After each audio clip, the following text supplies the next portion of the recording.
option where you can do recurring donations, and of course it has the live streaming where actually you can actually do super chats like in Google, except it's all in crypto, and you can and they don't take any piece of that. Like, so there's still That sounds pretty interesting. What's the name of it? Float? Float, FLOTE. There's a few different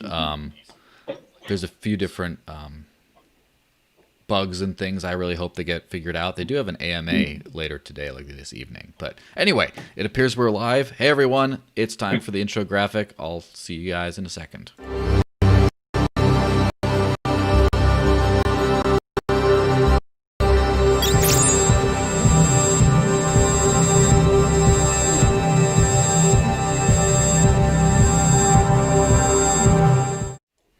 And hey everyone, welcome to this fantastic Friday episode of, guess what, the Dash Podcast. Guess what, we're into episode 150. So that means that 150 weeks, that would have meant 150 weeks in a row we've been doing this podcast, which is like almost 3 years. But for the last dozen or so episodes, it's been every other week to make sure that we're not just grasping at straws, trying to get some extra guests, et cetera, et cetera. And so I'm joined by the illustrious, the wonderful, the awesome Lorenzo Rey of Dash Text of primary affiliation. And he's going to talk about all kinds of cool stuff he's got going on. I shot him a message yesterday saying, hey, or was it today, this morning, about, hey. Yeah, I think it was this morning, yeah. Yes, about what's going on with the podcast. Like, do you want to come on the podcast to talk about stuff? And then he just said, I have all this kind of different stuff going on. And so here we are. So, hey, how's it going, man? Hey, nice to see you again, man. Nice to be here on the podcast, and yeah, we have a lot of stuff to talk about, and yeah, let's just do it. Yeah. So first off, Dash Text. Now, most people who are watching are familiar with what Dash Text is because it's Dash Podcast after all. It's one of the biggest projects in Dash, the most noteworthy over the years. But so Dash Text is basically an SMS wallet for people that they can use text messages to send and receive Dash, especially in Venezuela, but other places, without having any internet connection. And what other kind of stuff do you guys officially have under the Dash Text banner right now? That's a great question because absolutely, initially Dash Text was just an SMS wallet, which in and of itself it's already a pretty big thing, especially in developing countries in which people do not have smartphones.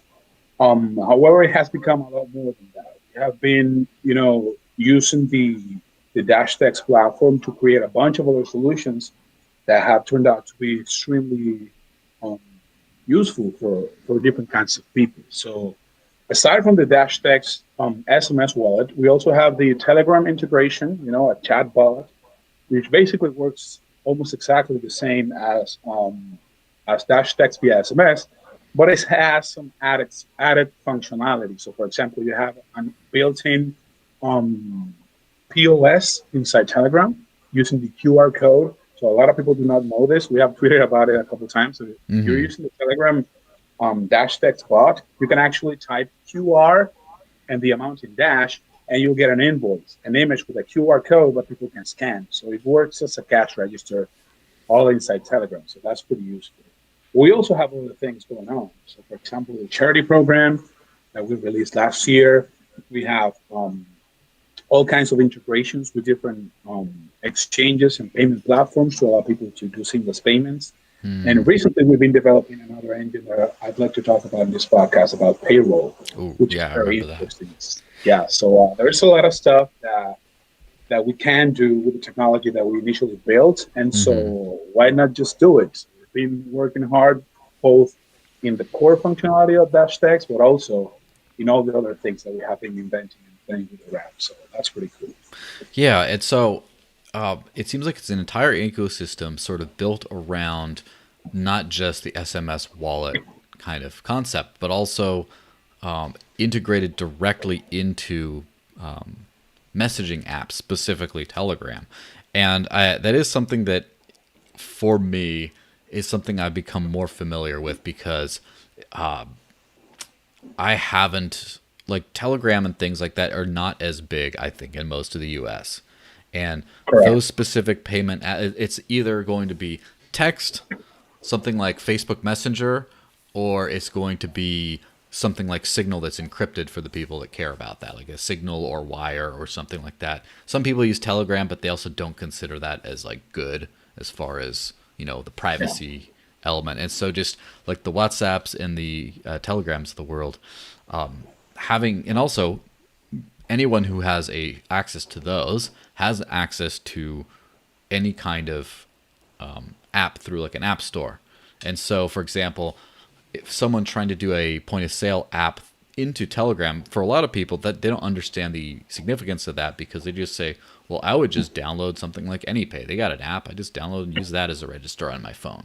So why is it more important? Why is it important to be able to do that on something like Telegram?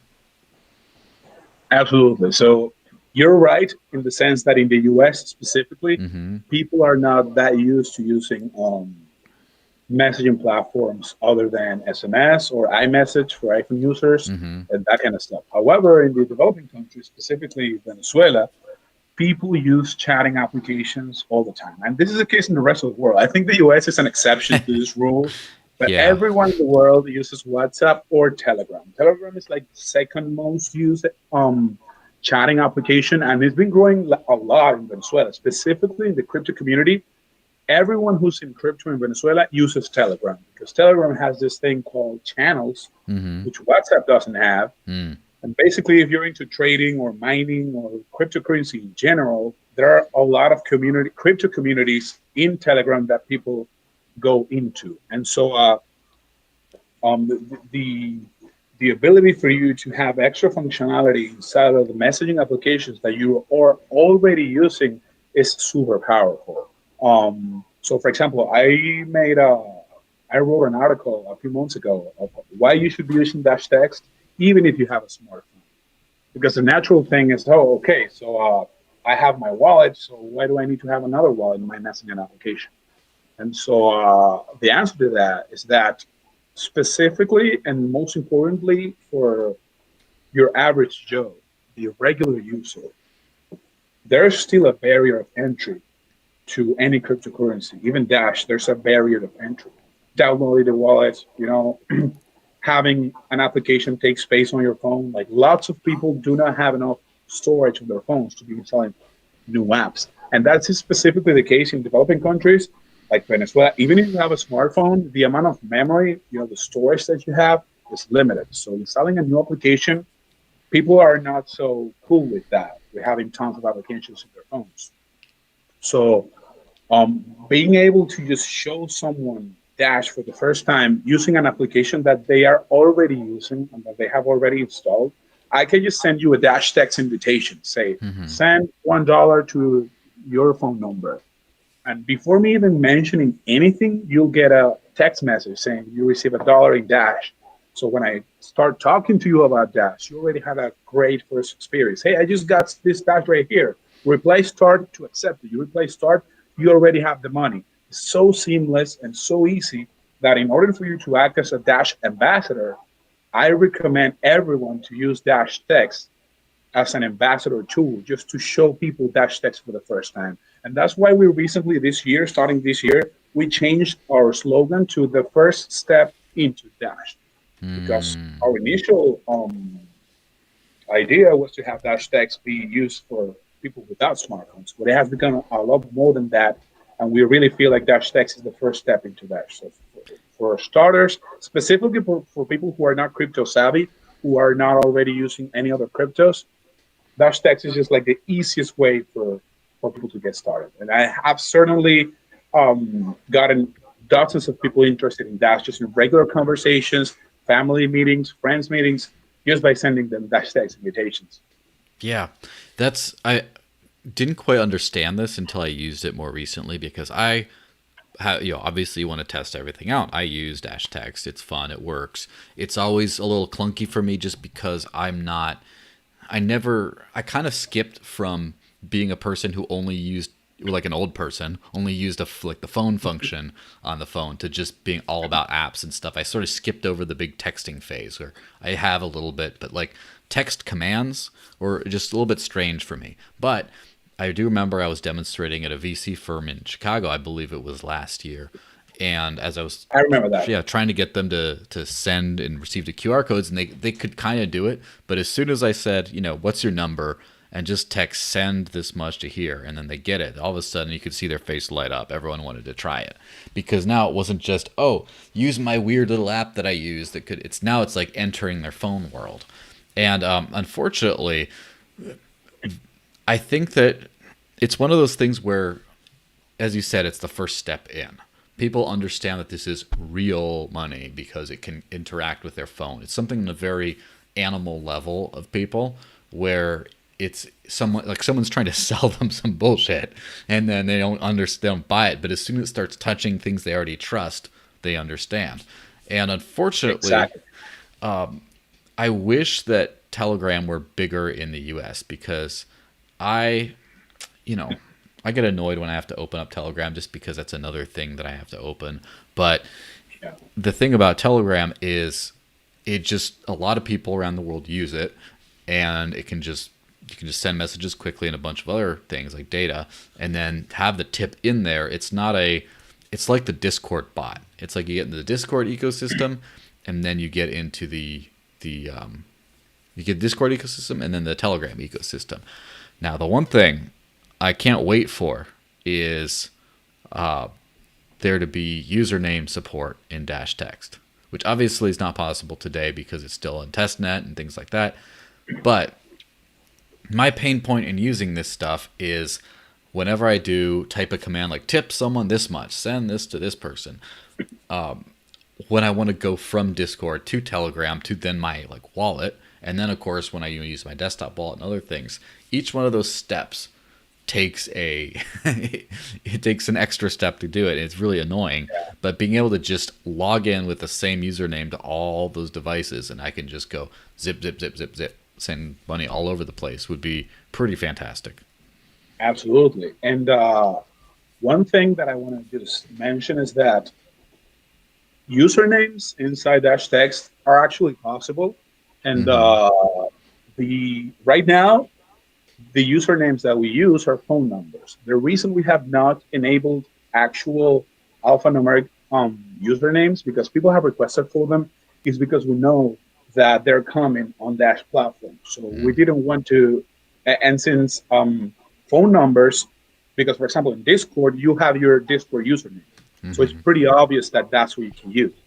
For phones, the phone is your username. If we created an alternative one that you can set up, then we felt like it would be, too many a hassle once Dash platform arrives to do the porting thing. People are used to our usernames, which are in our platform, to switch to the Dash platform decentralized usernames. And so that's why we have rather kept it only with phone numbers.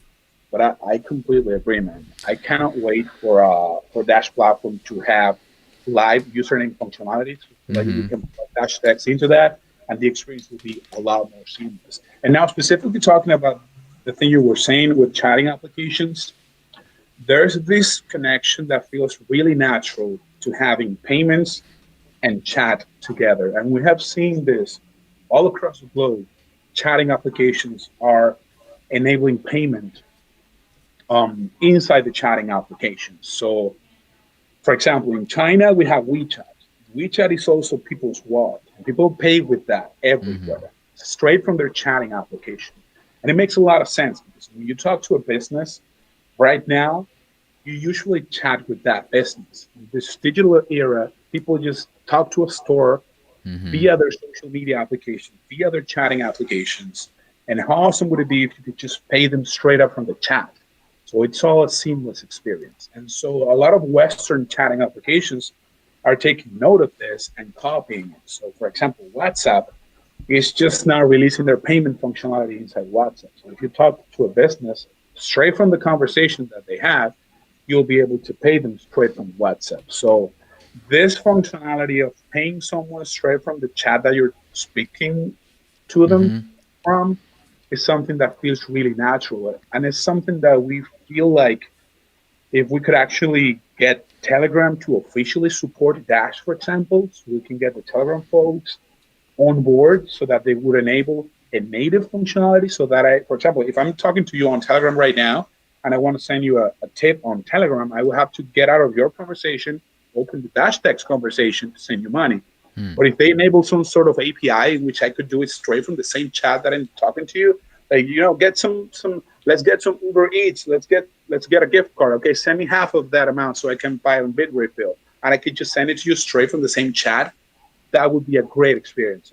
That's the kind of functionality that most chatting applications are moving towards, and it appears to be part of the future of payments. Yeah. And so I think chatting and payments are really, really intertwined in a very useful way that a lot of people find very intuitive. Yeah, and that's one thing I've definitely noticed is how those things are together. And part of it, like, I try to become a crypto educator or expert or whatever the hell that means. But the only way you could do that is by knowing what you're talking about. The only way you know what you're talking about is by actually speaking from experience. The only way you can speak from experience is if you have the experience. And so what my experience has told me is when I'm living off crypto and I want to pay someone, if they're in person, I scan their QR code on their phone. And if I'm not in person, I ask via some encrypted messenger, hey, send me a Dash address. And then they send it. And then I copy paste that into my wallet and then go do it. So it's already that plus another app. But if you could cut down on that, that'd be good. And that was one of those things that you're talking about sending in the actual chat. There was a messenger that I tried like one time and then kind of forgot about, called Adamant, which works on its own sort of blockchain token. It's an encrypted messenger that you spend small tokens to send every message, which is one of those things that will have to happen with these kinds of systems, but you have to sort of hide from the user, and they didn't do a good job of doing that. But they did have a multi-coin wallet in there, so if I'm messaging you in the message, I can say send you $5 of Dash in the message, and it sends it to you. And so that was, and I saw that as exactly the kind of use case we're sort of looking towards. Absolutely, that's an experience that I think is extremely powerful, and that's why I think that if Telegram were to if the Dash community as a whole, we could try to make some noise on Telegram for them, because they're very crypto friendly, and they're very libertarian stuff. The creators of Telegram are pretty hardcore libertarians and stuff. They avoid governments. They live in like Malta and jump from tax paradises here and there. So if there's a way for us to convince them, that would be super powerful. And specifically with Signal, it's funny because we are actually, I had this idea of making a Signal fork.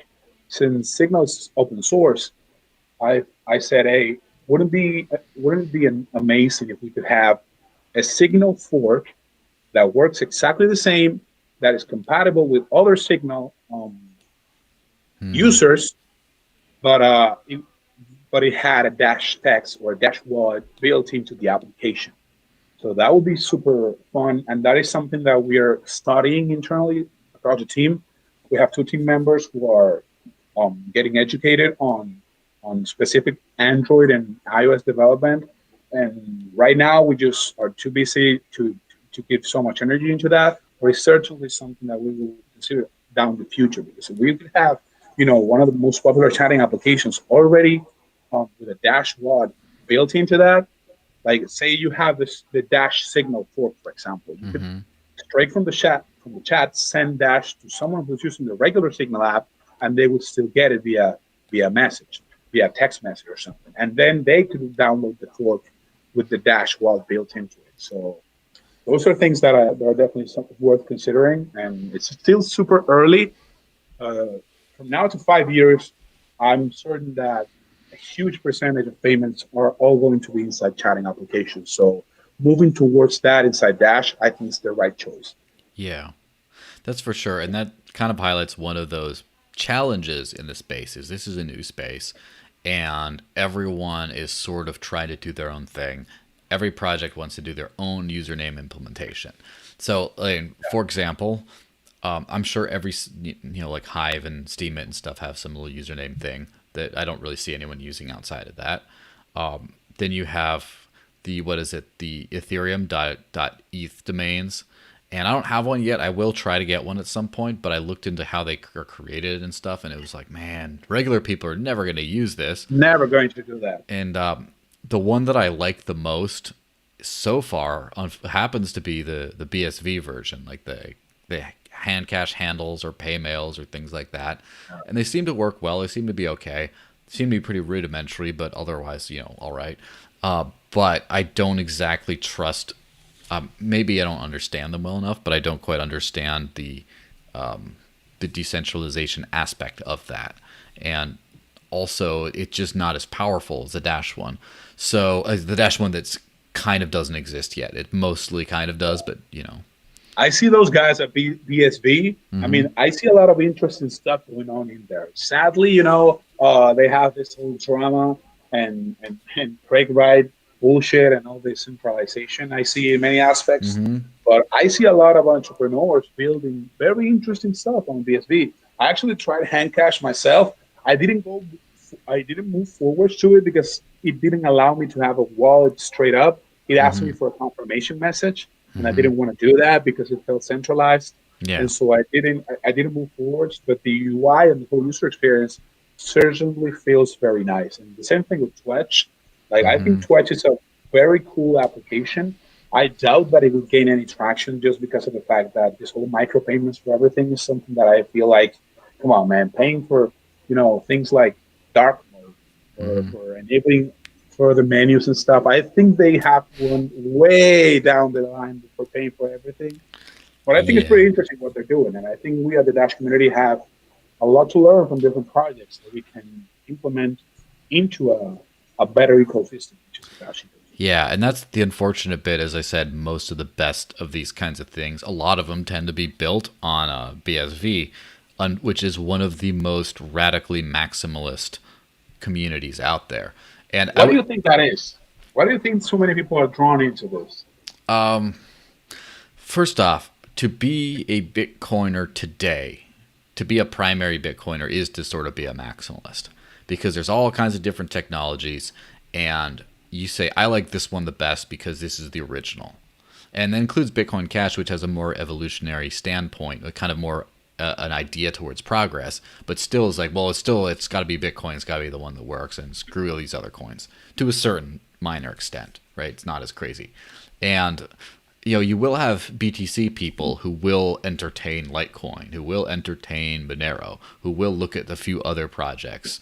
But BSV people, because of there's no scaling bottleneck, I think they just say everything can be done on this one, and we're just going to do everything, and screw you guys, And unfortunately, because of that, that means there's a lot of technology that's not going to be compatible, and because they just don't want to work with others.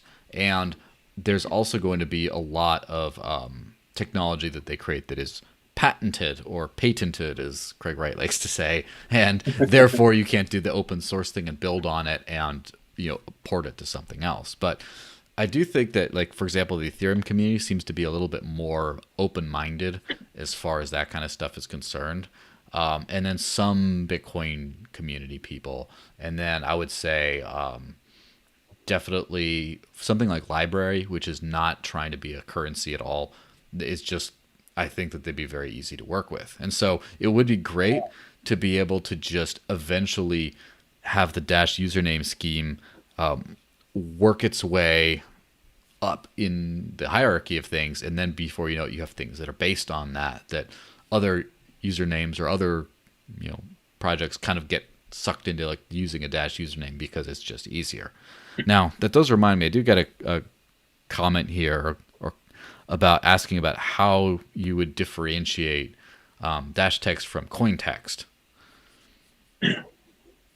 Well, that's a great question. I mean, they're obviously very similar platforms. I know Cointex tried to do multi-coin, but I believe they're because they claim to be coin agnostic at first, but I think they're now fully into BCH. Yeah, they were kind of full of it, weren't they? Yeah, they were full of it. They dropped support, and it's funny, because when this is an actually cool story. because in the beginnings of Dash Text, when I initially had the idea, uh, the first thing I saw was Cointex out there, and I tried to contact Vin Armani to Mm-hmm. say, "Hey, why don't you integrate Dash and stuff?" But I got ignored, and Mm. so then I said, hey, "We're going to have to build it on our own." Then when we actually built the thing, he noticed it and tried to claim it didn't work. Then he saw that it worked, and props to him because we actually had a call, and he had already bought the Dash Text domain. Yeah. I don't know if he was preemptively, doing that. But when he saw the Dash Text actually worked, he handed us over the domain. So props to him for that. However, even though they're very similar platforms, I think that on Dash Text, we have built an entire ecosystem of functionality that goes way beyond what Cointex is currently focusing on. And so I think it's great that there are different similar services for different coins. We've always been Dash exclusive. We're not trying to build this for other coins. Mm-hmm. And I think that is something that's very powerful on us. So we have been able to build a lot of functionality inside Dash, and I cannot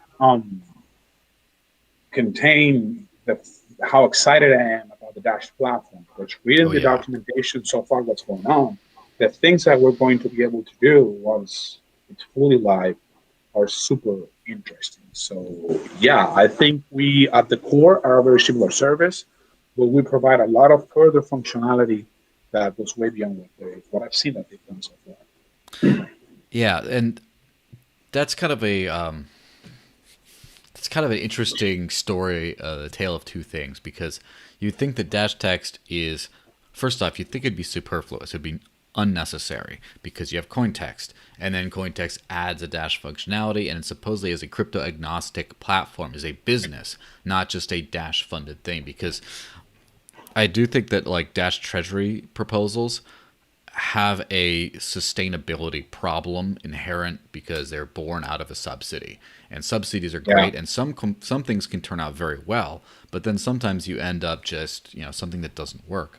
Now it seems to be almost the opposite though in this case, which is very strange because first off, Cointext, in my view, again personal opinion only, seems to have made some political decisions that crept into business decisions, whereas we're Bitcoin Cash fans. The Bitcoin Cash community supports us, and we kind of don't really want support from anyone else. We want to just be about that. So we're actually going to degrade our functionality and try to run just on this one coin that we like. Now, it's kind of strange because they shut down service to like dozens of countries recently because they said that basically it wasn't Yeah. worth the money. Do you have any idea? Obviously, I'm not trying to get you to talk smack here, right? I'm just saying, do you have any idea why that would have been? And what are the profitability prospects of something like Dash Text outside of being funded by the Treasury? Yeah. So I think it can actually speak to the current Cointext shutting down in many countries because I mean enabling something like Dash Tax in many countries is not something extremely easy, but it's also not hard. You just have to get providers to be gateways for SMS functionality in each country. And you probably got to pay So them. and you have to pay them, of course. So there, depending on which country you're in, they can be pretty cheap or they can be pretty expensive. So, well, it's interesting right now that we're just trying to get Dash Text working on Nigeria because the people of Dash Nigeria are helping us with it.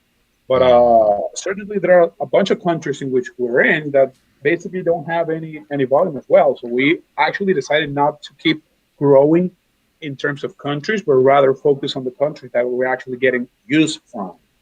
And I think basically, if there's not a lot of Dash community in a certain country, it's very hard for Dash Text to gain traction in that country. And I think the guys at Dash Core could actually speak to this with respect to the actual Dash wallet. Like they know how many countries are using the wallet. It is available worldwide, but I'm Mm. sure that most countries have basically near zero downloads because there's no movement in there. So I think Cointex went too far initially, thinking that they would gain traction in all these countries who do not have active BCH communities to act as ambassadors to sign up people and that kind of stuff. So maybe they just overdid it at first. We certainly have gone very patiently about this. We're only available in 5 countries via SMS, certainly via Telegram, since we do not have that school of providers in each country. It is available basically everywhere.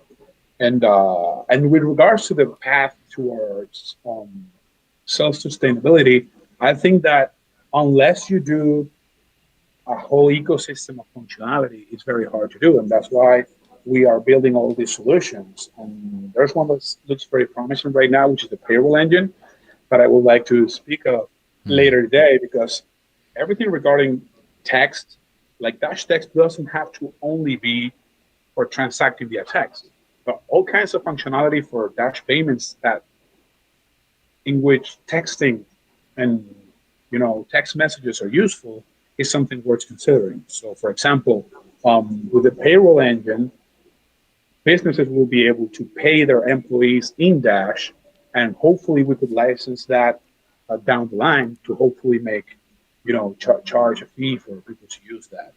However, crypto is still a niche, and right now, if you look at the ecosystem of crypto, there's basically one business model that works and makes a lot of money, which is being an exchange. And even so, I would say 95% of exchanges are not actually making money. There's like Binance, Coinbase, and a few others making money. There's still a niche in which, for you to be able to work on something and to create a solution that eventually will go out to the masses, there needs to be funding. And I actually think this is one of the reasons why there's so many people developing on BSV, because I've heard a lot of them talk philosophically about it, but I actually think there's a lot of investment in there. So entrepreneurs go in there because there are like N-Chain and stuff are investing money into startups that can, sustain themselves for a long while, burning cash until they actually find their own path to sustainability. What do you think about that? Well, that's true as well, and I'm sure that, look, I don't want to talk smack about BSV and saying this because I don't really know. It seems like a lot of the projects don't seem sustainable long term, not just current iterations, but also, but it could be that people with deep pockets are investing in BSV startups so that then provides value to the coin later on. It's just kind of something like that. So it could be that. That is one thing I noticed as well, like with the Cointex kind of thing, is you get a big pot of VC funding, and then you just, let's expand everywhere, let's do this, and then at some point it doesn't make business sense and you have to recede. Whereas even though Dash Text is sort of subsidized, it's the approach seems to me, from my perspective and opinion, to be a more entrepreneurial style approach where you have revenue, i.e., incoming money, and then you grow in order to try to grow that revenue. And you just, you grow in your markets where you can, you build new things that are useful. And honestly, I think you have an unfair advantage of being started in a country where people would actually use this. And I mean, you can't be a well-off person I don't think you can be a well-off person in a first world country and design something that's primarily used outside of that country and kind of be sensitive to their needs. You can, but you have to spend a lot of time in other countries or communicating with people there and just being intimately aware of the problems that you have there. Absolutely, I completely agree with that. And I think one of the advantages of the Dash Treasury system is that it also allows for steady progress. Like, for example, for some of these startups, I know they raise a whole bunch of money, sometimes hundreds of thousands of dollars initially to try to work this out. Meanwhile, with Dash projects, you just get a small amount of money that allows for you to pay your salary and pay your team salaries and work on it and see what you do. And be able to provide results, to provide different functionality, different achievements, and from then on, you're able to keep funding it or not. So, as a comparison, I don't think I'm not 100% in these numbers, but I don't think we've even gotten 10% or 15% through the whole almost 2 years that Dash Text has been active as, for example, something like Cointex or Handcash got in their first round of funding. So it's it's been a lot cheaper for the Dash Treasury than it's been for the BSV investors to invest in the kind of thing. Because the Dash community and the Dash Masternode network can actually say, okay, these guys are actually doing a good job. Let's keep funding them. Hey, they're not doing a good job. Let's stop funding. And we have had a few months in which we didn't get funding, and we have to pivot and stuff and try to, get back into bringing those results and bringing that functionality that actually make your product worthwhile. So I think the entire treasury system is something that is genius, honestly, and it prevented so much problems that I see in other currencies. Like, for example, with the current IFP in Bitcoin Cash, that whole mess was, insane. And once you see that kind of stuff going on, you say, wow, like, Dash has solved so many things so ahead of everyone else, and nobody's talking about it in the crypto community. It's just sad that we do not get that much exposure, because as soon as that happened, the logical conclusion was for you to see Cointelegraph and all these crypto, publishing networks go ahead and say, hey, Dash already solved that. See how this? Yeah, it needs to be. It's something that, of course, I've been involved in for a very long time, is trying to get attention on the good, bright spots of the crypto space. And unfortunately, I think that you need to have some sort of critical mass of usage before you can get people to pay attention long term.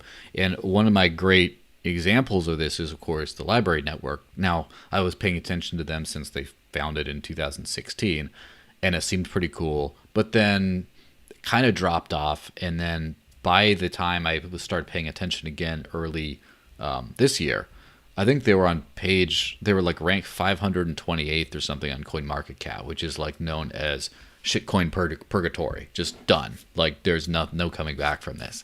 And then since then, because they debuted like the product was actually very seamless. Then they debuted a web portal that allowed people who didn't want to download the whole client to be able to use it as well. And then everyone started getting censored off of YouTube, like all that together. And then, I believe it was like in the space of just a few months, they went from almost 1 million visitors to their site to like, I think 3.8 last month. Maybe, July, it could be like 4 million or more, which is also known as like several times almost any other crypto related website out there. And so and the token price, jumped a few hundred places. It's still not like way up there, but it still jumped like several hundred places. And I can kind of see the same sort of a thing with Dash. It just needs to remain solvent for the development to keep going and for enough things to happen, and then needs to build an actual use case. And then eventually people are like, oh, this is the thing I can use. And so the thing about Dash platform especially is having things like usernames and other things you can build on things. That then other crypto users can sort of jump on board, because all these different username schemes are out there. They don't really work that well. And if you get one that you can associate your wallets with, so for example, I would love to have a LBRY portal that works on Dash. So basically, it's just the entire exact same thing as LBRY. It just is LBRY, except the LBRY wallet, which your LBRY wallet has, I swear this is not the LBRY podcast. Sorry for ranting on this, but it doesn't just have your funds in it. It also has like all your channels and your subscribers and all, like, who subscribed to you, who you're subscribed to. All that data is in the wallet. And so if you associate that wallet with a Dash username, you can just use your Dash username as an authenticator to log in, and then have some sort of an integrated swap system. So when you want to tip someone, it swaps some Dash for LBRY credits that then works on the network. So you can have Dash people using LBRY and never touching the token themselves, but still interact with everyone who's using the regular version of LBRY and still getting them paid and things like that. And so something like that's like a great idea that could kind of interface with both sorts of things. Or, as you mentioned, doing something like a payroll system that works really well with crypto and usernames, and other people are like, I want to do this, but I don't use Dash, I use other coins, and then they need to sort of use Dash to associate with their coins to do this, which is a great segue into all the cool things you wanted to show me, right?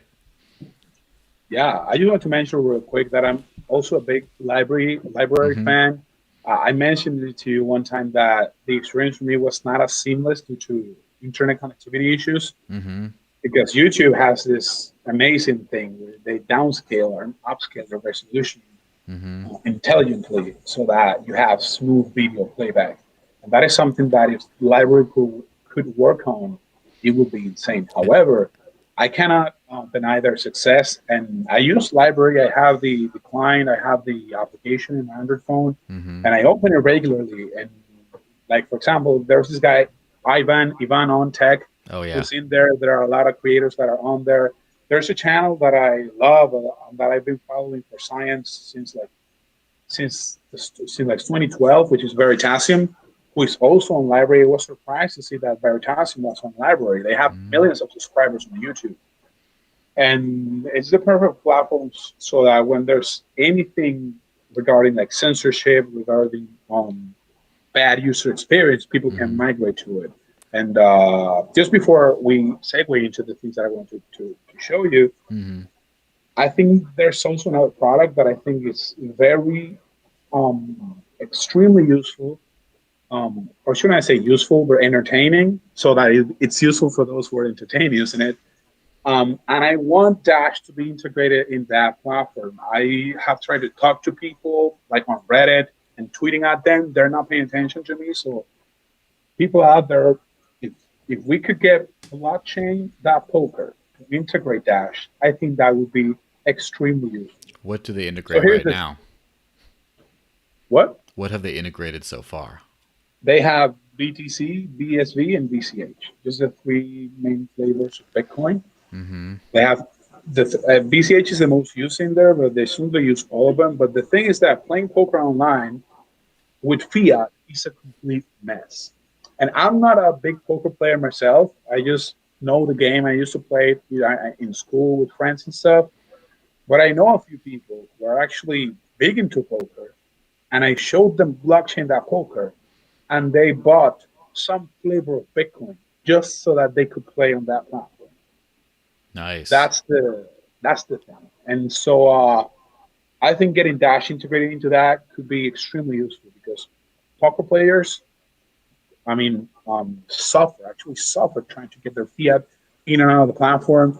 But with blockchain.poker, you can just play poker, play cash games as if you were basically playing in there. You Yeah. pay your money. I mean, if it was Dash, it would instantly be there. Right now, it's waiting for confirmation. It's not that bad. And then you can get your money out. It's such a cool experience that those things like that, I think, are bound to success because they drive people who are not crypto savvy to get into this platform and to jump the whole learning curve just so that they can more easily do something that they were already interested in. So, hey guys, help me out. Get blockchain.poker to integrate Dash. Go Yeah. on their Reddit, add them out on Twitter. Let's get Dash on blockchain.poker. I really want to see that. Yeah, and that could be something pretty. So obviously, I can see an official marketing angle where you kind of do a business partnership with them and throw some money at them and stuff like that. But honestly, if we just got enough fan demand to get them to integrate it, I could just do a video about how to play poker online easy, and it just says, use Dash. This is how to get some.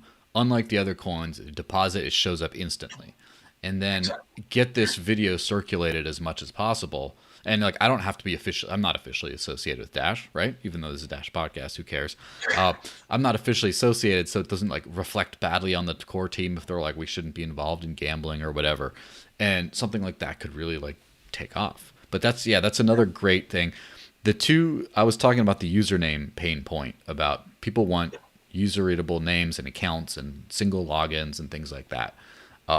But the other big pain point that Dash has an advantage now is speed, confirmed instantly. And so, for example, I got people like Scott Cunningham, who does a lot of different crypto-based videos and stuff.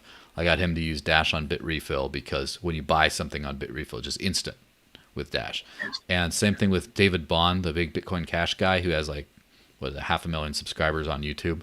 He'd posted something about how fast it was buying something with Dash on BitRefill as well, even though he's still a Bitcoin Cash guy. Because, again, you cannot argue with the result. It just works. And for people It just just works. yeah, and for people to, especially with exchanges, I noticed the number of exchanges is increasing that accept instant send. But once it's all pretty much all of them, then people will start to notice. They don't even have to be told, oh, Dash works. Eventually they'll just bump into Dash, be like, hey, it works fast. Hey, it works fast. And then critical mass, I can make a video and that says, hey, that just says one easy trick to increase your trading speed by 1,000% or some nonsense bullshit clickbaity title. And people watch it and they're like, oh, I didn't know this. And then there you go. Absolutely. And I think that now that you mentioned bit refill, that is the perfect segue into one of the things that I wanted to mention, which is so I've used bit refill, they do work in Venezuela. You can like top up your phone number with it, but there's not too much that you can also do in there. But in the US, it's insane. The amount of things that you can buy on bit refill in the US, it's absolutely ridiculous. It makes you can basically pay for basically get any food, get anything on Amazon, which is just great. And so one of the main barriers for people to be able to go full on crypto and live on crypto like you do, which I wish I could do myself, Very is soon. Very soon. very soon. Yeah. So it's basically be able to pay for anything. Crypto. And so next week, and I'm giving you some exclusive here. Time to make another happy dance gif of me doing this stuff because I've heard it sounds very exciting. So next week, we will be releasing an integration with a new platform, a new startup in Caracas, Venezuela called Dingo. And so Dingo is a delivery service. It's like a Postmates or like a DoorDash or something like that. Now, the cool thing with Dingo is that they're entirely chat-based, which goes great with Dash Text. Instead of having an application, they have this genius app inside WhatsApp, which I say it's genius because in Venezuela, everyone texts businesses via WhatsApp or Telegram to buy stuff. With Dingo, you will be able to literally buy anything in Caracas and pay with Dash. And this is how powerful this is. So the Dash projects have been signing up merchants, getting integrations with payment processors, and we should continue to do that. And it's something that initially started as grassroots efforts. Now it's been evolving into more business style stuff to get payment processors to get in there. Now with Dingo is like a bit refill, but instead of buying online, you buy in person. I mean, you pay online and they bring stuff to you, to your house, to your home, to your office. And so the way it works is just like this. I text Dingo and I tell him, hey, I want a pound of cheese, I want a bottle of oil, and I want some toothpaste. Just like that. And they'll say, all right, so these are the different options that we have. An estimate would be, I don't know, $10 for all these things. Do you want to go ahead and ask, do you want us to go ahead and buy the stuff and bring it to you? And you say yes, and they'll send a guy on a motorcycle, get all the stuff that you need, and bring it to your house. And you can pay them in Dash. So which by the way, there needs to be some sort of a collaborative advertising thing to make use of Dingo Dash, or get your Dingo in a Dash, or something like that, because it's just so similar. Yeah, absolutely. And so basically with Dingo, if you live in Caracas, by the way, I got in Great Wolf in the comments says the order is a pound of cheese, some oil, and toothpaste. Exactly, because it is a funny order, but it does encompass all kinds of things. Exactly. I mean, I actually made I bought like some pistachios, like some nuts. I got oil. I didn't get toothpaste, but my order was something similar to that because I wanted to test if they were actually so broad that I could actually make an order. Like, I'm not getting pizza. I'm getting toothpaste and I'm getting, some stuff from different stores. And they were still able to get all this stuff from me in less than an hour. I got all of that. It was so great. It's actually a great experience. And so doing something like you do in Venezuela, living only off of crypto, if you're in Caracas, I think now this will be a great opportunity for people in Caracas to try living only on crypto. Yeah, Mainly because absolutely. they will be able to basically not only buy products but actually pay for things. Like do how would you say this? Like uh, the word in Spanish is diligencias, Mm-hmm. which translates to like do running an errand or something. Mm-hmm. Go and pay for electricity or Yeah, all your go bills. somewhere exactly bills or something like that. You can ask these guys to pay for anything or any service or product you want, and they'll pay for it in fiat, and you pay them in Dash. So it's just great. And so the launch is going to be next week on Friday. We're actually sponsoring on the first 50 people. And this is a joint effort with Dash Help, by the way. This is not only Mm-hmm. Dash Text. This is a joint effort between Dash Help and Dash Text. And we'll be sponsoring the first 50 orders on Dingo. Will be free delivery Mm-hmm. uh, if you pay in Dash. So I'm super excited about this integration because the Dingo guys are awesome. And I really want to be able to live off of crypto just like you do. And Dingo is one of those steps that will make that closer to people in Caracas to be able to do that. Yeah, absolutely. And that basically means you can pretty much live off of it. And the only time you can't is when you leave the house and you want to go out somewhere. But then even there, you have some options. And of course, I want to give a shout out to a good friend, Lawrence, or Orlando Rothbardian, who was on the podcast last week, or last couple weeks ago, I believe. And he has this service on shopinbit.com that, or .de if you're in Germany, that basically it's the exact same thing, except instead of door delivery, like motorcycle door delivery, it's shipping. They'll just ship it to you. And They'll so ship it to you. yes, and so for example, I got this thing. Now this is a guy I know or don't know, but a guy I'm a fan of, Josh Barnett, who's a former UFC champion. He makes this bourbon, and I heard him on the Joe Rogan podcast talking about this. I said, "Oh, it sounds good. I want to have some." And so I go look it up, and it's like sold out everywhere, and I just can't find it anywhere. So I say, "Hey, use the Shop and Bit concierge service and say, here, I want this." And then within like a few minutes, he finds it. I pay in Dash, and within a day or two, I have it. It just gets shipped to me. And paid in Dash for this. It's good bourbon, by the way. But I'm just saying, it's kind of like the same thing, but in the U.S. and Western Europe and places like that, and wherever else you can. So there's these services that are all kind of closing the gaps between things you can't, things you need fiat for, and now pretty soon it's going to be very few things.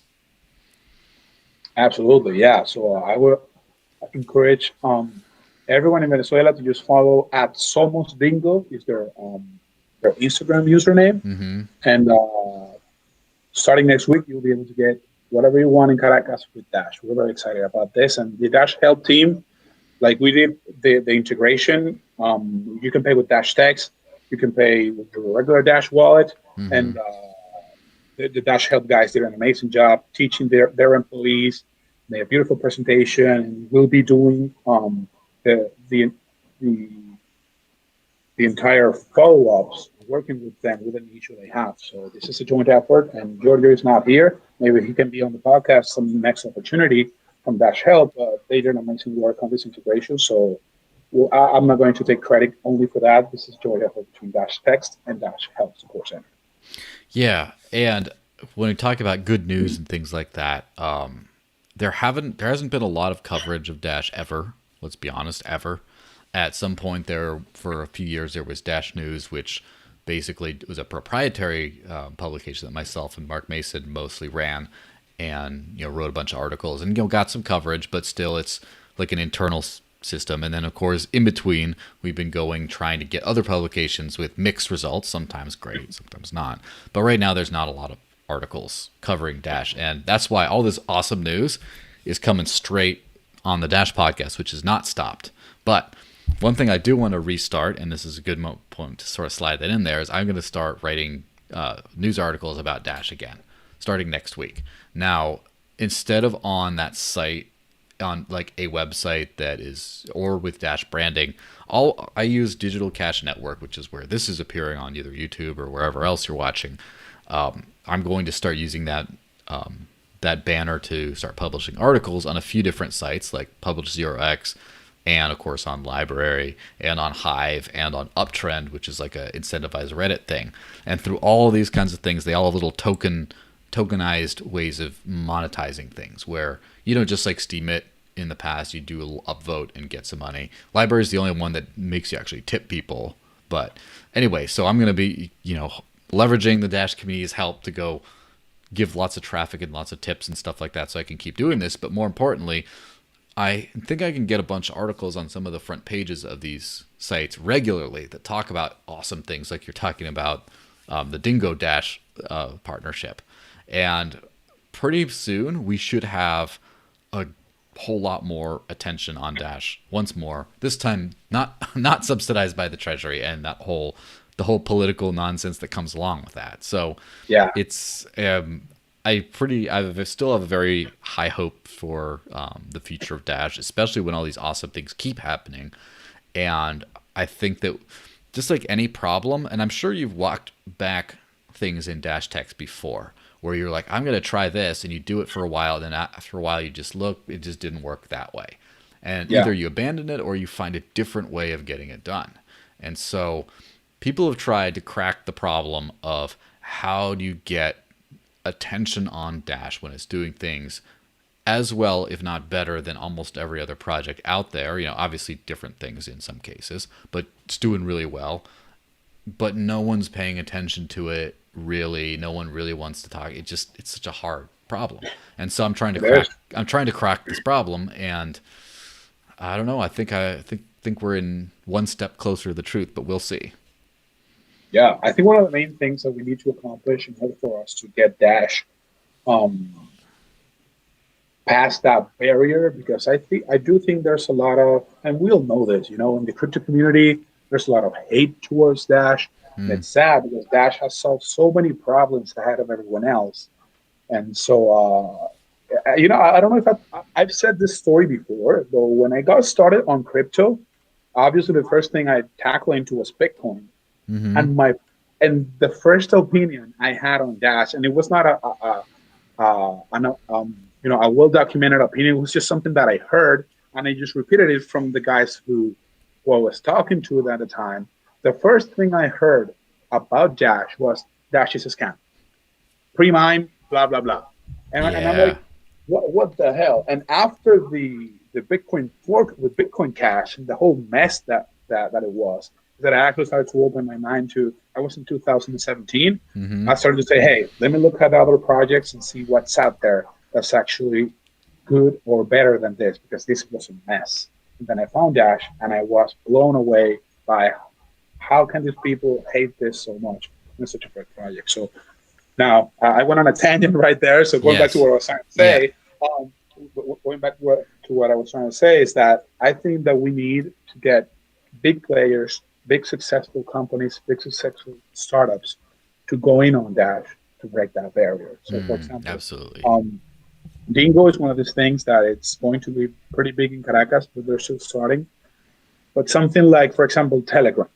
I mean, I am pretty sure that there is a way for us as the Dash community to get them to know Dash more, to hopefully integrate it into Telegram. Imagine if Telegram, with its millions and millions of users, and in a hopeful scenario to exclusively add Dash as a payment option for crypto inside Telegram, inside the chats. That would be insanely massive, something like that.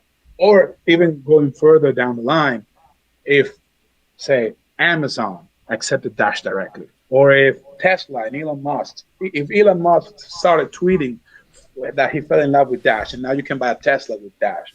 Like, doing stuff that drives you towards getting the attention of some of these big players is something that we should be focusing on and trying to, work as ambassadors and evangelize big players so that they can break through this noise barrier that specifically in the crypto community, there's still a lot of it towards Dash. Yeah, and we have seen a lot of success in having people working for Dash, whether business development roles for the Dash core team, or people in Dash Force, or people in the Dash Embassy, or the Dash Embassy Thailand, who go as part of their job to go to businesses. There's been a lot of success from that, I do also think that you kind of need friends in big places that aren't you, that are someone else. And so even though I still do, Dash podcast, I'm a fan. I've noticed that people take me a lot more seriously now. The whole you're a Dash shill kind of nonsense that happened before has died down a lot. Now it's just, the guy who lives on crypto and will talk good about any project he likes. And you know what would be great? Yeah. You know what would be great? Now that I think about it, we should get you on the Joe Rogan podcast. We've tried before, and I would still do that. I will. I'll work my angles, but if it's too much self promotion, it could be difficult. But I do have some ins. So do you remember the whole MMA star thing when we sponsored that? Some of those contacts are still around, and more importantly, Ben Askren, who's some sort of libertarian guy who was a UFC contender and a multiple world time champion in MMA and a silver medalist at the Olympics and stuff in wrestling. He is a huge crypto guy, and he started a crypto podcast with I think his name is John Kim, this one Litecoin guy, and he loves Litecoin for some reason. Again, we're not all perfect, but I think I could wheedle my way into that world and just say, hey, name drop some of the people I've, and then I know, he knows Joe Rogan and other people, and then just get it all figured out. And also, Rory McDonald's coach. Now, he was sponsored by Dash. His coach lives about 4 hours north of me in one of the biggest MMA gyms in the world, or the most important ones. And I could easily just drive up there and start training once in a while and just say, hey, remember all that crypto stuff? What if you took it at your school and stuff? And there's ways of doing it, right? There's ways to do it. I think he would love to have you if we could get attention to him because, your story, I want to be like you in living only off of crypto and closing my bank accounts. Sadly, I cannot do that yet, but that is something that sets an example. And if he could just there's this guy in New Hampshire who only lives off of crypto and close his bank accounts, and he only lives off of crypto. Like, he's had Bitcoin guys in there previously. And you live a life with crypto that goes way beyond what any of those Bitcoin guys has ever done. So the credibility is there. So if we could get you on there, I think that would be a huge win for Dash, an extremely huge win for Dash. Well, for crypto, hey guys, Dash community, let's work together. Let's tag him. We should do this more. We were talking about this earlier, or I tweeted about it. You replied, like, activism works, and this is something that it's being used for a lot of bad things currently in the modern world. We should use activism more to do good things. And we, as the Dash community, masternodes, proposal owners, general Dash fans, we should all work together and try to do some activism to get noise out of the way and important people to get to know what the Dash folks are doing, what these projects are doing, what people like you are doing, who are actually setting the example for what the ideal crypto life should be. Yeah, I was on a few dozen shows, like, over this course of a month, just this year, talking about living on crypto. And in, like, the small sphere that works, I was on, of course, David Bond's channel, and he has over 500,000 subscribers. That's, like, the biggest channel I think I was on. And, like, I think Joe Rogan is a concept rather than a specific show or person, because specifically he's very tight with who he talks to, like, because everyone's trying to go on his show. It has to be something that he's interested in. But he's not the only one out there that has, like, a long form type podcast who wants to talk about stuff. And that's one thing I'm doing with the whole, like, how to live on crypto video series that I'm sharing everywhere, and 4 episodes in right now, is I'm just getting that out there and out there and out there and building it so people come in and kind of understand that, and then I can go talk about that, and eventually someone's going to figure it out. And by the way, that's my next step, is I want to be paid all in a censorship resistant way. So, in the past, I did great by working for the Dash Treasury, and the Dash Treasury, paid me money, got created from nothing, and just went whoop straight over there. And it's an awesome experience. And it's still, there's a group of people, you're still an employee of a group of people and can have a job or not have a job. And what I'm trying to do is build an independent thing that's also doesn't live on any platform or anything that you can censor. So obviously the easy ideal is just, what if LBRY was huge and I could make a living off of my LBRY channel and no one can shut me down? That's already achieving the goal. But I'm trying to achieve that goal in different ways than just focusing on LBRY. But like, for example, I get Dash donations and stuff like that. And so then it's the whole living on crypto experience to another level. It's not just I have a regular job and I get paid all in crypto and then I can use it and no one can shut down the money once I get it, but they could still get me fired. It's like, I want to be uncensorable. Just like, what do they call it? The maximalists like to have that unconfiscatable conference and stuff. It's unconfiscatable, but they can confiscate whatever gets it to you to begin with. I want to be, I am the uncensorable man, that kind of thing. And so that's something that then the whole story becomes like a radical free speech story of like, you can do whatever you want. You could be whoever you want. You can act however you want, and no one can shut down not only your voice, but they can't cancel you. They can't go after your money. You don't have individual sponsors. You can't chase. Only if you actually suck, if you're an actual bad person or something, and the people supporting you or doing business with you are just like, you know what, I'd rather not. You're kind of a piece of shit. Only that's different from being canceled. But it's to where you can't go to a big sponsor or a big this or just, you pay him, shut it down. You fire him because he sucks. And then they get scared even though they like you. Like, that's where I want to go. And I think that would be a great time to make a big splash on that appearance. Absolutely, man. Absolutely. That is something that we should work on, getting people like you in this kind of shows and this kind of, and making some noise, man. Trying to get Dash out there, getting to regular people, especially big things, big companies, big guys, big influencers, to get in love with that, to get in love with Dash. And I think that's something we should strive for. Yeah, absolutely. Well, we've been rattling for a very long time, and I thought you were going to use you're going to show some slides or something. Oh, yeah. So there's been a lot going on Dash Text. We recently did a complete overhaul of our statistics page.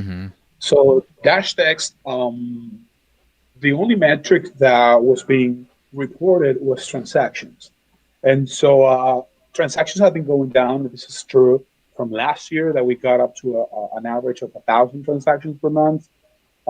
It went down to like 100 transactions per month, especially during quarantine. It was very low. And recently we jumped to 300. Hopefully this month we'll get to 500. We don't do any, those numbers went down and we didn't pump them on our own. So those are the real numbers right there. And you can see our tracker that those numbers were down. We're not going to hide that. And the downtrend in the price of Dash. Yeah, you're not going to pull a Donnelly. We're not going to pull a Donnelly. Yeah, we're definitely not going. Oh man, I'm not going to even talk about that, guys. Yeah, okay. I have so much to say. But yeah, recently we've been moving our numbers upwards, and I think with Dingo and this integration that we're doing, the numbers are going to go up. Even more so. However, people use Dash Text for a lot of other things, and there's an entire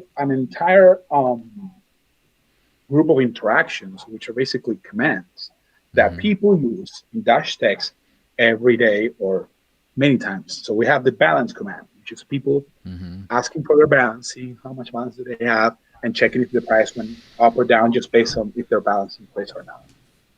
Second, asking for the price of Dash. You can quickly send a text message with the word price or the word tasa in Spanish and get quickly the price of Dash. You can receive Dash because there are a lot more transactions. Like if you send Dash from a regular Dash wallet to a Dash Text wallet, that is not registered in our platform, in our transaction metric. But those are transactions that are going to people who have Dash Text wallets. However, we do have the receive command, which is the command that you use as a Dash Text user to get your Dash Text address so that people outside of Dash Text can send you money. And so all these statistics were things that we were not reporting. And so we built a brand new, beautiful statistics page where people can see all the interactions that are going on in Dash Text. So you can find it at stats.dashtext.io. And I'm just going to screen share it right now so that everyone can see it. All right. And so let me just go straight into that.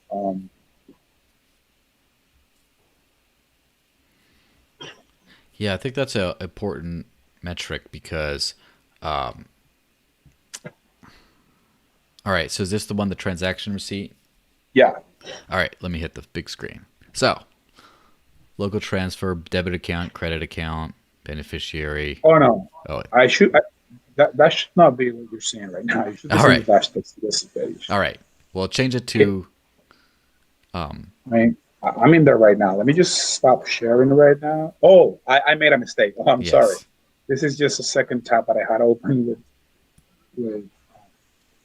Some, all right, so let me just hit it again. Yes. And it's this one right here. This is one. That's right there. There Sorry we about go. that. This is one way you know that this isn't a exact. This is not quite exact science. Could you scroll down or do a full screen on this? There we go. Absolutely. Especially So I'm scrolling going to down. be There. scrolling down. So this is the Dash Text statistics page. So we've had more than 26,000 interactions on the Dash platform, and this is basically a breakdown of the different interactions that people use. Basically, the one that people use the most is the balance interaction. People are constantly looking for their balance. This is something that they constantly do, and this is using that. I mean, using a cryptocurrency is not only spending it. Just the fact that you have it and you're aware of it and you're asking for your balance, you're asking for the price of the Yeah, cryptocurrency. they're actively That is hodling. they're actively holding exactly that. So I'm not too huge on the hodl meme, but there is some merit to hodling too, you know. And when you have a good money, you want to save that money too. Now the whole way in which the hodl meme breaks down is the fact that when you want to spend it, you cannot do it. Yeah, of Hodling course. hodling is great, and you should. I mean, you shouldn't be spending your dash on stupid things that you don't want. You should hodl your dash, but when you want to get something, it should be seamless, and that's what Dash accomplishes. So a lot of people do this. More than 2,500 people asking for the price of Dash on Dash Text. More than 1,000 um, receive commands, which are people who are actually receiving Dash from outside. So these do not reflect themselves as transactions on the transactions graph. However, they're potentially transactions that are going in, because why would you type the receive command if it's not for you to fund or to receive Dash on your Dash Text wallet? So I'm sure a huge percentage of this command is actually transactions. And the buy command, which are purchases on POS systems, which is the integration that we have with like AnyPay or Dash Retail, that you can do seamless Dash payments without having to type the phone number or whatever. You just go buy, type the Dash Text code that the POS shows, and you can make a purchase. And Hmm. so there's a whole wide of interactions and transactions from different countries that this new statistics page shows. And so you can also see the graph of transactions going up and down, the historic, transaction average charts, a whole bunch of way more broad statistics regarding Dash Text. You can also filter through dates and stuff. It's now available in stats.dashtext.io. So I encourage people who are, trying to see what we're doing at Dash Text, what our numbers are. They're completely transparent. You can see them at stats.dashtext.io. And we're constantly and actively working on getting all these numbers up organically. So yeah, there's a new statistics page, and we are doing a whole overhaul of all of our websites. So the next one is the Dash Text site, which is a bit outdated. We're going to be doing a whole overhaul of that site with beautiful, design and everything. Giselle, our designer, she's great, and Daniel, one of the developers, he's also been, getting some awesome stuff with regards to his skills. And so you're going to see a much prettier face online of Dash Text very soon. Well, nice. Um, that is pretty cool. The statistics page, that is one thing that I don't think we have enough of in crypto as a whole, specifically in Dash, of course, but is actual like data, right? Because blockchains are fantastic because there's just so much publicly readable data.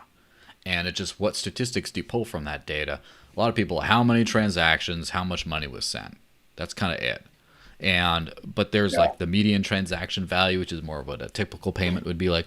Then compare that with the average to see if there's something large that's driving up the average. There's like how many are micro payments on the like. There's a lot of different statistical information I'd like to have, including like the average time between this or the average like between addresses, how, and then for Dash services, not just the blockchain data, but then the other things like, for example, how many times did people actually check? Did they do a request to check their balance? How many times did they actually receive to this address? How many times did things happen? All that kind of stuff is extremely important. It really tells you about what's growing and what isn't and things like that. So yeah, that's a pretty huge thing. And I have to say, remember I was talking about Float, the crypto thing I'm streaming to. Someone just sent me like $1 worth of Bitcoin there while watching the podcast. So thank you very much. I can't pronounce your little username. And I'm sorry you had to pay almost as much in fees to send the Bitcoin, because right now Float only does BTC, and that is sad. And I believe they want to work on adding other coins, and I believe they got a bunch of extra funding. I believe they hired a bunch of extra developers, and I believe they have an AMA going in a few hours. So I'm going to definitely watch that, because that's another thing, is if people can live sustainably off of Dash in terms of like as a content creator, that would be huge. I already get a lot of help from Cointree, which is something that my friend Naomi Brockwell is pioneering, which is just a one-stop shop for all your links and crypto donation addresses. And you can rotate them out, and you don't have to give people a new link every time. The old link is still good. And you can ascribe a donation, a message with it. So it'll show up on your wall. Someone sent you $5 and said this. And so I've gotten 90% Dash, of course, on there, but I've gotten a whole bunch of stuff through that. And it'd be great if Dash was on all these different things. And then I could just say, hey, guess what? I live all off of Dash, but not just because I'm paid by Dash. I'm getting paid by all kinds of different people, all kinds of different directions. And so I believe you might have seen, I wrote some article about activism a while ago, like a week or so ago. Yeah. And that's one of those kind of killer app type things, like that people don't know that they need, because I did most of this on Facebook with some other tools as well in the past, and it managed to get a lot of good results. But now, if Float managed to get their own groups together, like Facebook groups, and they managed to accept Dash, and pretty much just those two things, I would be able to do way better job all in one thing. And then that would be like the killer Dash app that I could do things that it's not just about, oh, Amazon takes Dash. Okay, great. People already can buy off of Amazon. They can already buy off of Amazon with Dash if they just spend 2 seconds on Bit Refill doing a thing. But now they can actually it's not as huge of a thing where this is something where people aren't doing this. They aren't really organizing decentralized activism for tips like this, like I was doing before. They aren't doing those kinds of projects. And if I could do, first off, I'd be first back on the front lines. The only reason I got involved in Dash was because Dash promised usernames and recurring payments, which I needed in order to make my idea work. And so I'm like, I'm focusing on this before I can go back there. But as soon as someone creates this killer app for organizing and incentivizing activism all on the same platform, then I'll be back on the streets, and not in like homeless way, but like back on the streets, like, doing the good stuff. Let's hope not. Yeah. And I believe someone by the name of Shamrock was talking about that on Twitter, and then later in the Dash platform Discord, about hopefully trying to mock up something that was very similar to what I was thinking of. And so there very well may be, when platform hits mainnet, again, I'm not promising on anyone's behalf, and it's just like, oh, I'll do some mock-ups and see what it looks like anyway. But there very well might be something like this on platform very soon after it's deployed, in which case all of a sudden you can start making headlines and just running all over the place. And then that's the next thing that like magnetizes people into Dash. Absolutely, man. Completely agree. And hey, guys, let's get Flow to accept Dash. Let's do some activism together on that. And I completely agree with the Dash platform. I mean, it's just been Well, I already said that, but I'm going to repeat it. I cannot wait for it to be live and for us to be able to build all the things that we're going to be able to build once it hits mainnet. Absolutely. It's going to be huge. Yeah, it's going to be pretty massive, and I think that crypto started as Bitcoin. Everything was on Bitcoin. When I started paying attention to Dash, it was either 85 or 90, 95, somewhere in that range percent Bitcoin dominance. And it was hard to try to live off of Dash in first. It was hard. It's like half the things were through Shapeshift.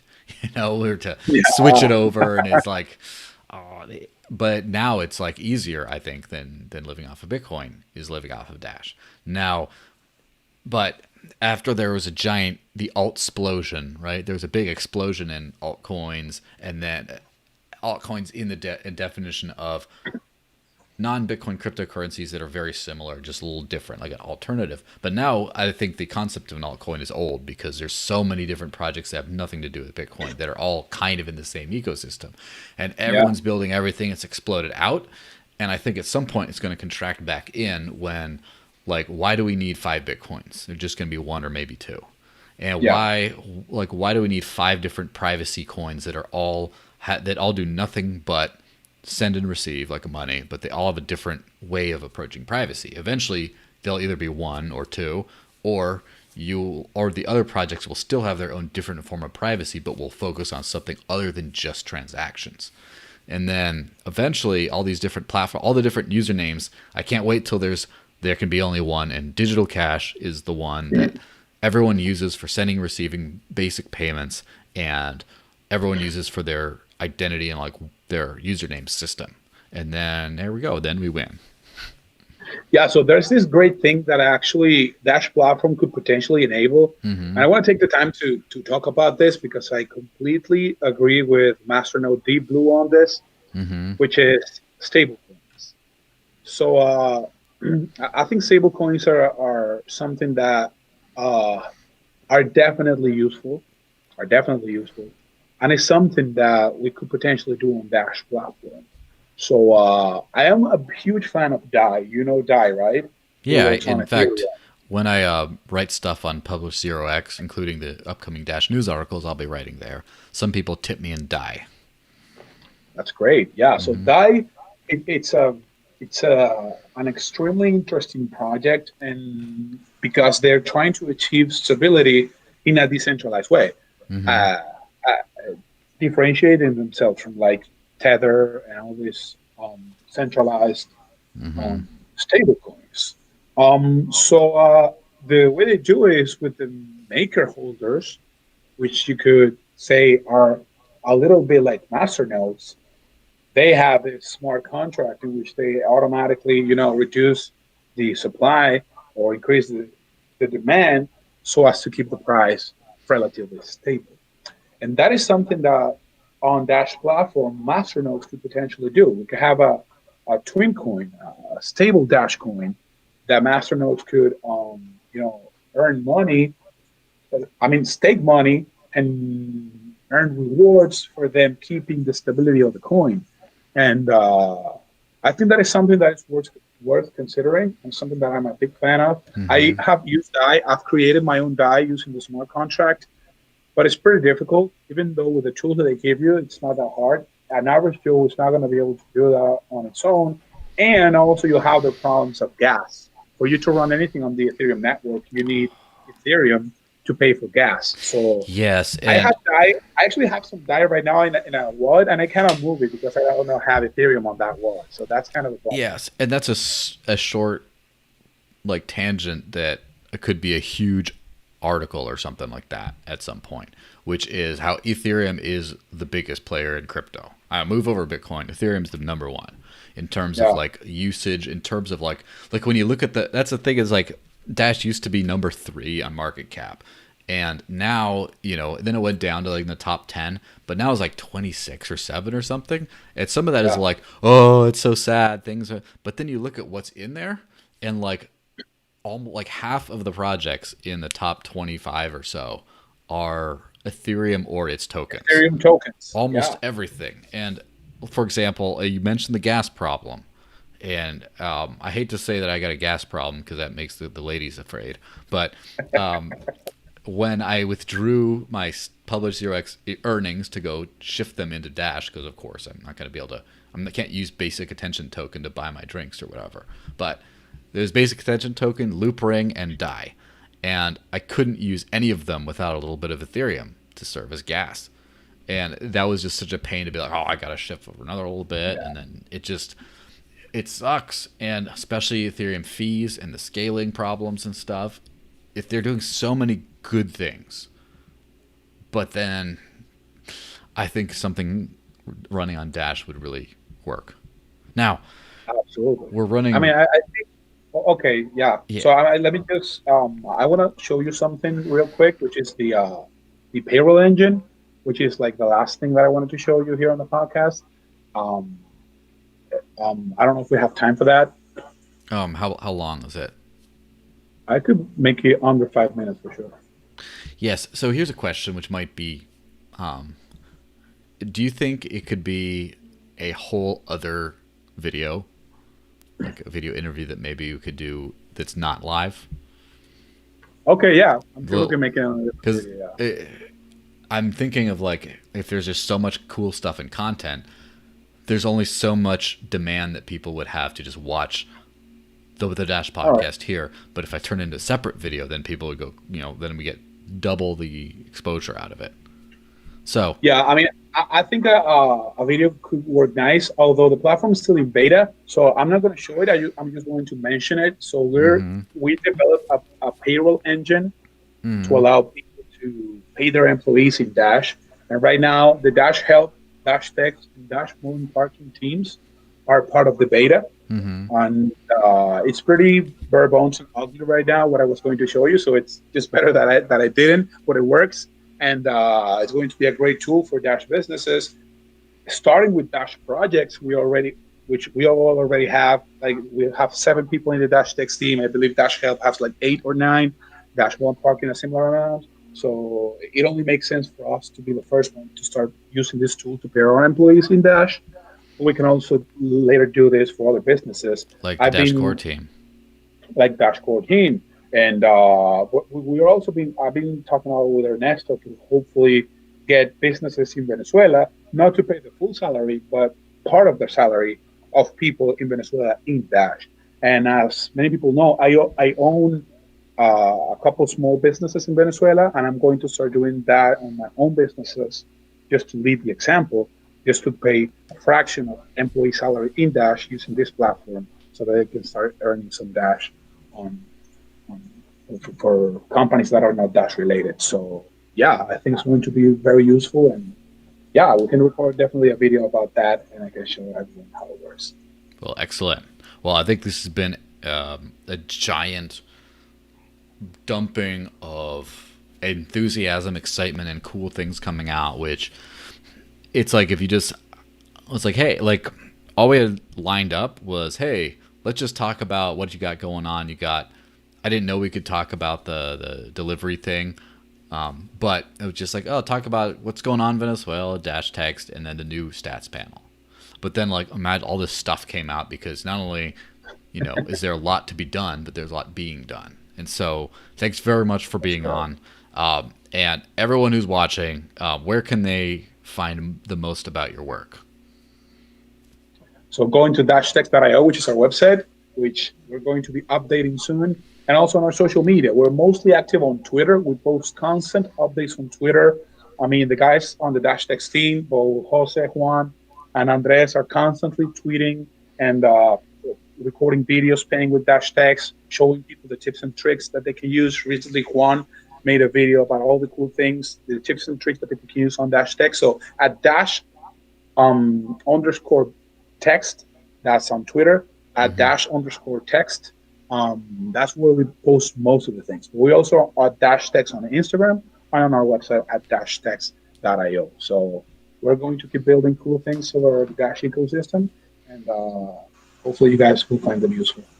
Yes, well, fantastic. So if you enjoyed the podcast, there's that subscribe button down there. It doesn't work. Don't try to click it. But whatever you're watching, whatever channel you're watching this on, probably Digital Cash Network on YouTube. make sure you're subscribed. And then, but that does work. Cointr.ee/the desert links is my coin tree, which has a big list of links and stuff, and my donation addresses. I've had a bunch of very nice, very friendly, generous donors who've sent a few bucks in Dash here and there with a little message, and I love to see those. And thanks for your support. Anyone else who wants to donate can do that. And also, people already do on Telegram and on Discord through the My Dash Wallet tipping bot. And so, just like you're saying, with the integrations of Dash Text and those things, it's a great way that people, hey, thanks for your thing, send a tip right in there. Exactly what you're talking about. In my own life, it's working. So now it's time for the after party, which is just like this, a nice conversation, except it's not recorded, so you can say whatever you want and not have a permanent record of it. And as many people as can fit, all just chatting and as late as you want. And the way you get that, you have to first go to the Dash Talk Discord, which is staydashy.com. You get in there, and then you start asking around, or you ping me, which is at the Desert Links, I think, which is you'd see down there in the coin tree thing. That's my moniker I go by. Or ping me and just say, hey, I want to into the after party. How do I get in there? And someone will let you in. It's all speakeasy style. So thanks very much for watching. In about 2 weeks, we'll be back, but hopefully we'll have plenty of different videos on this channel in between of all kinds of stuff. So it's gonna be a good time, and hopefully there will be a big explosion of Dash coverage thanks to Dash News articles by that time. So good stuff coming. Thanks for tuning in, and we'll see you later. Thanks for the invitation, man. Happy